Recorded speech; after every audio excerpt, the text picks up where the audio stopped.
Hello Stampers, this is Yana Smakula. Welcome back to my channel. In this video, I will show you how to create a faux painted look using solid stamping and Copic coloring to make a beautiful holiday card.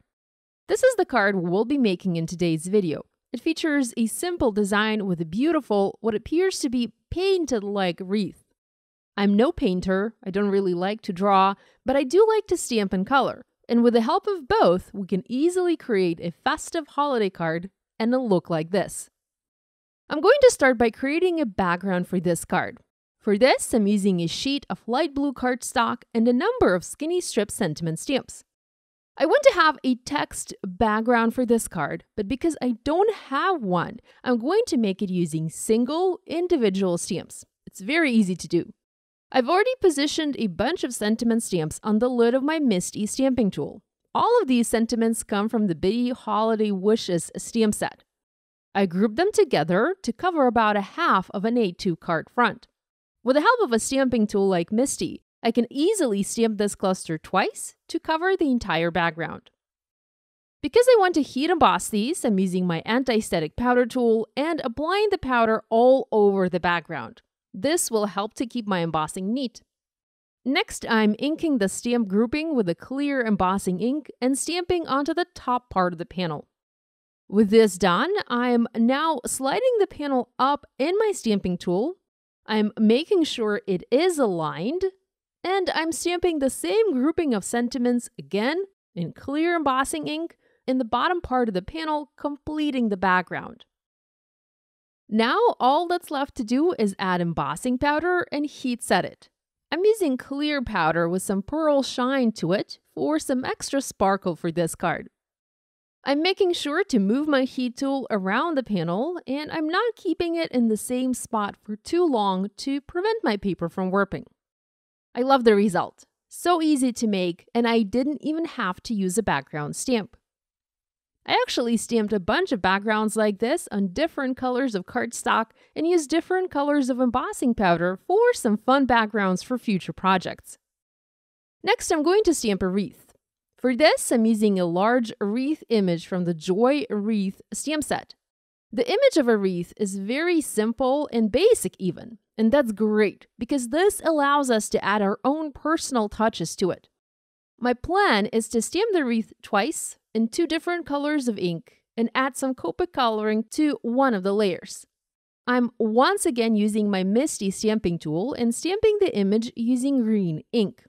At this point, we can add shading to the leaves and stems to create depth and definition on the image.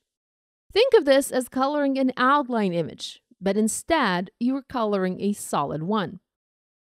It is important to know that it is best to use hybrid ink, the kind of ink that works well or is designed to work with alcohol markers, and the kind of ink that doesn't bleed when it comes in contact with alcohol.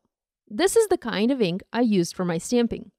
This way, I can be safe coloring over the solid stamped image with my Copic markers. If you use a regular ink, you run the risk of the ink running and bleeding when it comes in contact with markers. Alternatively, you can use regular ink and color the image using pencils. I'm using just 3 colors of Copic markers. These are my go-to markers, and it's actually one of my go-to color combinations. The colors are G99, G94, and YG03.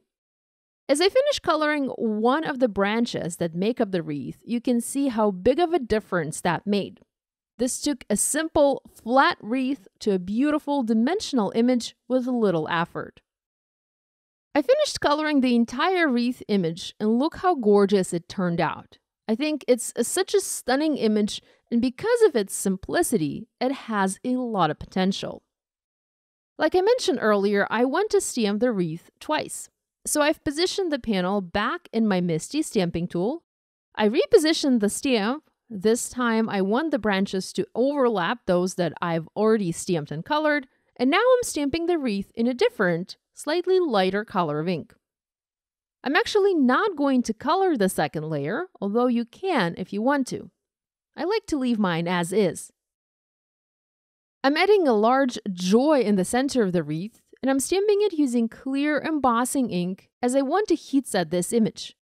The ink on the wreath isn't yet dry, so you can see I get quite a lot of embossing powder sticking to the leaves on the wreath. I'm using gold embossing powder here. I thought about keeping it like this as it does add a nice touch to the wreath, but later decided to brush the powder away and did so using a dry paintbrush. Now I'm using my heat tool to heat set the powder and melt it in place. The wreath image comes with a number of berries. I'm using red ink to stamp those all over the wreath to make it more festive.